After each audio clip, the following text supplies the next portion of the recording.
कि छत्तीसगढ़ में छत्तीसगढ़ सिंधी पंचायत का कार्यालय 17 दिन बाद में ही हो गया। पिछले 25 साल में जो काम नहीं हुआ वो महेश दरयानी जी अध्यक्ष चुनाव हुए हैं। उसके साथ में भरत भाई है, हमारे साथ में अमर परवानी जी है, आशुदाराम जी है, प्रेम बिरनानी जी है, बहुत सारे लोग हैं।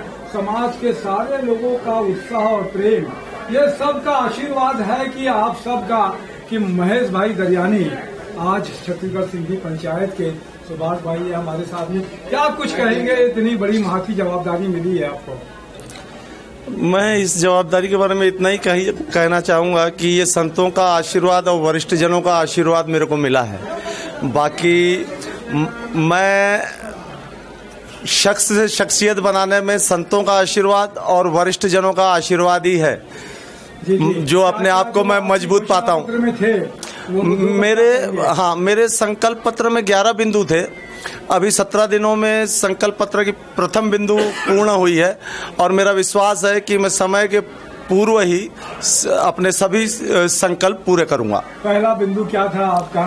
पहला बिंदु था मेरा कि 60 दिन के अंदर कार्यालय की स्थापना, तो वो अभी आज उद्घाटन हो चुका है। अभी बाकी 10 बिंदु में और क्या? 10 बिंदुओं में सबसे जो अहम बिंदु है वो है समाज के लिए भूमि।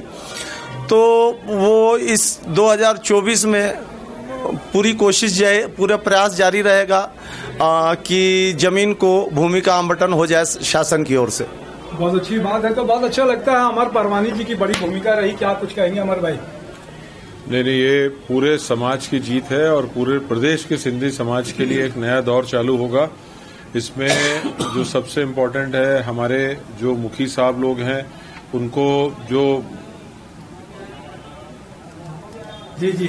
उनको जो रिस्पेक्ट, जो उनका स्थान है वो उनको मिलना चाहिए। जो वरिष्ठों का स्थान है, संतों का स्थान है, उनको मिलना चाहिए। और आने वाली पीढ़ी के लिए ये जो हमारी नई टीम है बहुत काम करेगी और आगे बढ़ के काम करेगी। जो हमारे युवा शक्ति है उसको खास फोकस रहेगा हमारे इस कार्यक्रम में। क्या कहेंगे? आप वरिष्ठ हैं आशुदाराम जी और समाज का बहुत दिल से मार्गदर्शन करते हैं। मैं इतना ही कहना चाहूँगा, सबसे बड़ी खुशी इस बात की है कि भारत में प्रजातंत्र है, लेकिन 17 साल से हमारी पंचायत में प्रजातंत्र नहीं था। 17 वर्ष के बाद प्रजातंत्र हुआ है। बाकायदे सभी मुखी साहिबान के जितने भी सदस्य हैं उन्होंने मत दिया है, उन्होंने वोट दिया है। वोट देकर के महेश दरयानी को जिताया है और जिन्होंने भी महेश दरयानी को जिताया है उनकी काफ़ी उम्मीदें हैं इनसे और मुझे पूरी उम्मीद है कि महेश दरयानी सबकी उम्मीदों पे खरे होंगे। धन्यवाद। बहुत अच्छी बात है। मैं तपेश जैन। भरत भाई कुछ कहेंगे इस अवसर पर? जय जय झूलेलाल। जय। बहुत अच्छी बात है। तो सभी लोग का धन्यवाद आप सबका और महेश दरयानी जी इस उम्मीद पर खरा उतरे। इसी के साथ में मैं तपेश जैन, जयराम कुकरेजा जी, सुभाष जी और सारे लोग सहयोगी है। जय जय झूलेलाल।